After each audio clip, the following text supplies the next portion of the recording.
Nginibingelele nginamkele. Obhalile uthi yena-ke unokuphupha umzali wakhe, uthola ukuthi loyo mzali loyo uyakhala ephushini. Ngabe-ke lokho kubika ukuthini? Kahle kahle nje ukukhala kamzali noma kungasilo iphupho, ukukhala kwakhe akusiyona into enhle. Leyo nto leyo futhi isuke ingakubangela nani?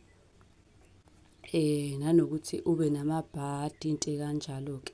Ukukhala nje kamzali akukho kuhle. Ukhumbule ukuthi incwadi ka-400 eyamaphupho iyatholakala. Uma uphupha-ke umzali wakhe ekhala, lokho kusuke kusho kukhona okwenzayo-ke okungamjabulisi noma okanye okungalungile. Mhlampe mawukuthi ubuwumuntu olungile sekuney'ndlela nje ezingalungile oy'qalayo. Kanti vele uma uvele nje uyiginsa lakwenu wenza izinto ey'ngalungile, okusho ukuthi lezo zinto lezo azimphathi kahle. Ngisho engaba kuthiwa uyashona, uyohlezi ebuya ngephupho, uthole ukuthi ubuya nje ucasukile noma uyakuqinya, uyakucasukela ukukhombisa ukuthi cha unolaka. Lokho-ke enisuke okungalungile umzali engakufuni, kugcine kuze kubange ulaka kuyena. Ngisho kuthiwa uyaphila, ngisho kuthiwa akaphili. So kubalulekile ukuthi umhloniphe. Siyatholakala ku-YouTube, siyatholakala ku-TikTok, siyatholakala ku-Facebook, sichaza amaphupho.